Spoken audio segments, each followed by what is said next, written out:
నమస్తే, నేను మీ ప్రసాద్. ప్రస్తుతం మనతో పాటు ఎక్స్ ఆర్మీ కల్నల్ యశం భాషా గారు ఉన్నారు. భాషా గారు, అసలు ఏంది రష్యా అలాగే ఉక్రెయిన్ మధ్య యుద్ధం మొదలైంది? అసలు ఈ అంశం ప్రపంచ దేశాలపై ఎలాంటి ప్రభావం చూపుతుంది? ప్రధానంగా మన భారతదేశం ఏ విధంగా ఉండాలంటారు? Firstly, thank you so much, Prasad Garu. This is a wonderful question you have asked. ఈ రష్యా యుక్రెయిన్ మీద వార్ డిక్లేర్ చేయడం అనేది it has firstly opened a new chapter in geopolitics. Secondly, it has brought some questions in front of the entire global community. Geopolitics lo new chapter enduku ante 1991 lo that cold war which was over between NATO and Warsaw Pact countries after the disintegration of Soviet Union. Now it has been under the carpet for a very long time. Now this has started slowly surfacing. Ippudu firstly in 2014 Russia Crimea ni occupy chesinappudu, now again this year when Russia has invaded Ukraine. Now the alliances are shifting now. Firstly, Russia which has done the aggression, it has calculated it very well. Gata 3 నెలల నుంచి మనం చూస్తున్నాం how Russia has built up their forces to surround Ukraine. అన్ని వైపుల నుంచి, north నుంచి, Belarus వైపు నుంచి కూడా వాళ్ళ ఫోర్సెస్ ని పెట్టాయి. ఈస్టర్న్ సైడ్ లో మనకి 2 రీజియన్స్ ఉన్నాయి, డాన్బాస్ రీజియన్ ఒకటి, లుహాన్స్ రీజియన్ ఒకటి, ఈ యుక్రెయిన్ కి సంబంధించి అక్కడ కూడా వాళ్ళు ఫోర్సెస్ ని డిప్లాయ్ చేశారు. సౌత్ వైపు they have deployed their forces in the Black Sea as well as క్రిమియాలో వీళ్ళు ఆక్యుపై చేసిన చోట they have deployed the forces. Now geopolitics ఎందుకు అంటున్నానంటే, రష్యా ఈ విధంగా గత 3 నెలల నుంచి ఫోర్సెస్ ని డిప్లాయ్ చేసి వాళ్ళ ఇంటెన్షన్ ని క్లియర్ గా తెలియజేసినప్పటికీ కూడా the Americans and the NATO were not able to act decidedly in this. The reason is maybe Ukraine is not part of NATO. Because of that, వాళ్ళ ఫోర్సెస్ ని direct గా Ukraine లో deploy చేయలేకపోయారు Ukraine ని protect చేయడానికి. That is the reason why they are thinking of and they've already started putting sanctions వీళ్ళ మీద. ఈ శాంక్షన్స్ ని ముందే ఊహించిన Russia, they have made alliances with China, they have made alliances with Iran if you go back to it. So ఆ విధంగా వీళ్ళు ఈ శాంక్షన్స్ ని మినిమైజ్ చేసే ప్రయత్నం చేశారు. రెండోది, Russia is rich in energy and oil. So Europe కి maximum energy and oil is being supplied by Russia. So whatever sanctions they put on Russia, it is going to affect Europe as well. So this is the second part of the geopolitics. Now when we come to the questions which it has raised, one, the Russia being a powerful nation, it has occupied Ukraine, which is a democracy, which is a peaceful nation. So the question is, can a powerful nation occupy oka democracy ni ee vidhanga occupy cheyocha anedi. The second question is, last 3 months నుంచి ఇన్ని విధాలుగా troupe deployment జరుగుతున్నా the NATO could not do anything, the United nations could not do anything. So today Russia has invaded Ukraine. Though Russia has citing many reasons. వాళ్ళు ఏమంటున్నారు, Ukraine లో Russian speaking people ఎక్కువ ఉన్నారు, Ukraine గనుక నాటోలో join అయితే అది రష్యాకి ఇబ్బందిగా మారే అవకాశం ఉంది అంటున్నారు. సో ఈ విధంగా క్వశ్చన్స్ రేస్ చేసి they have occupied Ukraine. Now second part of the question, మీరు అడిగిన దానికి భారత్ మీద దీని ప్రభావం ఏ విధంగా ఉంటుంది అనేది. ఒకటి, India has been taking a very stable stance. గతంలో కూడా మనం చూసాం, ఇప్పుడు కూడా India is taking a stable stance. ఈ ఆస్పెక్ట్ కి సంబంధించి మనకు తెలుసు, Russia has been a friend of India for a very long time. మనం మిలిటరీ హార్డ్వేర్ కి సంబంధించి, తర్వాత వివిధ రకాల టెక్నాలజీకి సంబంధించి we have been dependent on Russia since our independence. Secondly, ఈ మధ్య కాలంలో for last about 10-15 years, we have seen India is again dependent on the Western countries for military hardware. That is US గాని లేదా కొంత European countries నుంచి కూడా మనం military hardware దిగుమతి చేసుకుంటున్నాం.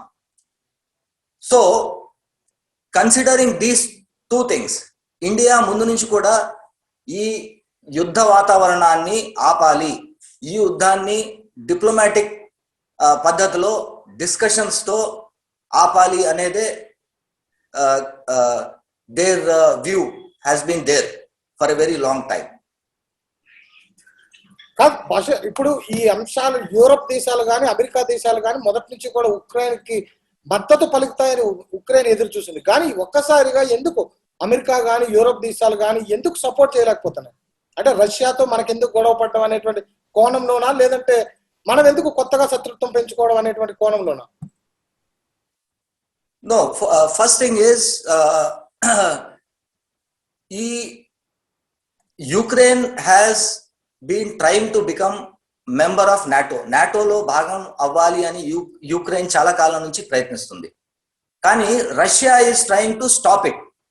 దానికి రీజన్ ఏంటి అంటే, after the cold war, after the disintegration of the Soviet union, ఈ వార్సా ప్యాక్ట్ కంట్రీస్ లో చాలా మటుకు ఏం చేశాయి అంటే, they have join the NATO.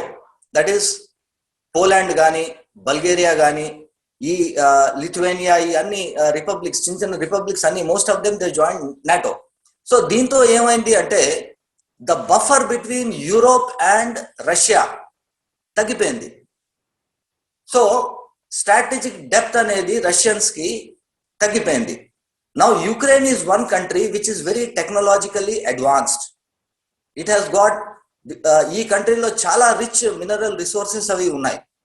రెండోది, యుక్రెయిన్ లో ఇఫ్ యూ గో బ్యాక్, వాళ్ళ దగ్గర మిలిటరీ మన న్యూక్లియర్ వెపన్స్ కూడా ఉండేవి. But as part of the agreement they gave up those nuclear weapons in 1994.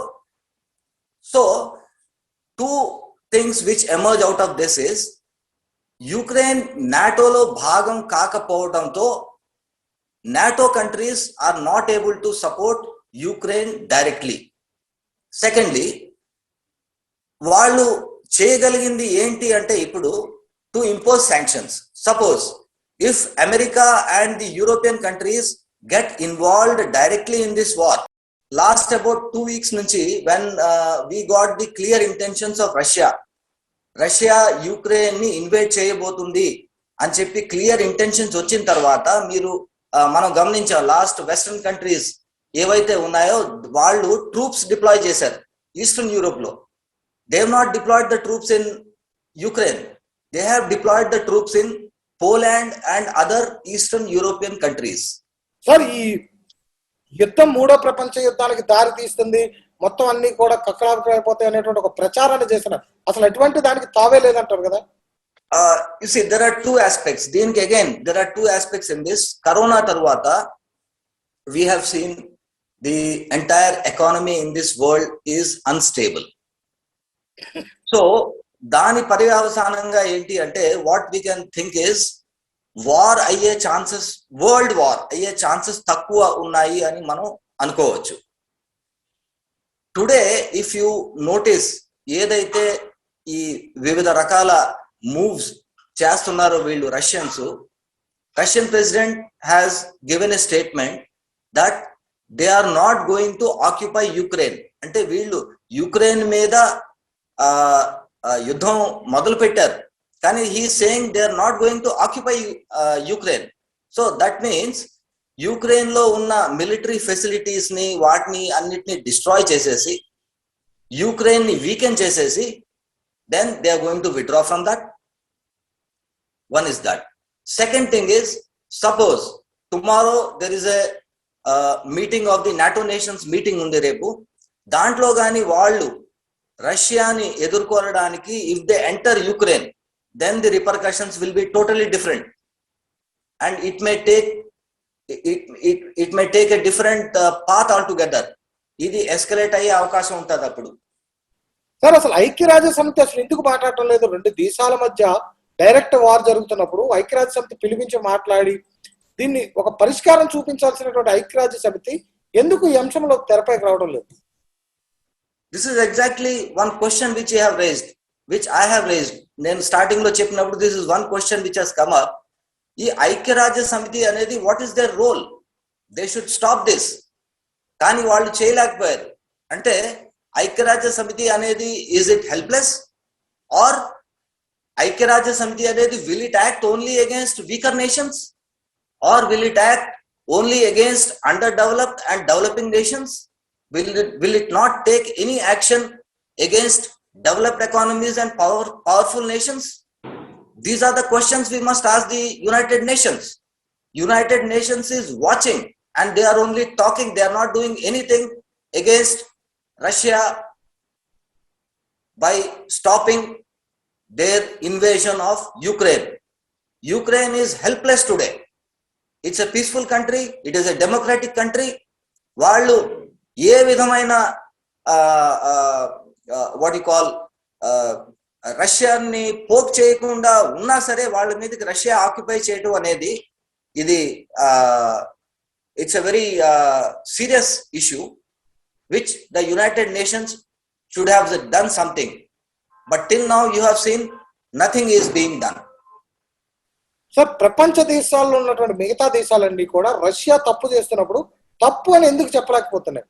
See, this is all ultimately boils down to ఎవరి country మంచి బాగోగులు వాళ్ళు ఆలోచించుకునే పద్ధతికి వచ్చేసింది. ఇప్పుడు the present situation has come to that.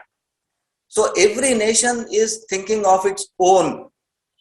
నాకు దీని వలన ఉపయోగం ఏంటి, నాకు దీని వలన నష్టం ఏంటి అనే దాని మీదకి వచ్చేసినాయి. So last about 6 months, if you notice, there is a shift in the geopolitics. In the sense, మనం చూసాం ఇక్కడ ఒక కూటమిగా ఏవి ఏర్పడుతున్నాయి, Russia, China, Iran, all these nations are going to form into one block to stop the hegemony of the Western nations. Western nations, they are always want to have a upper hand on the other nations.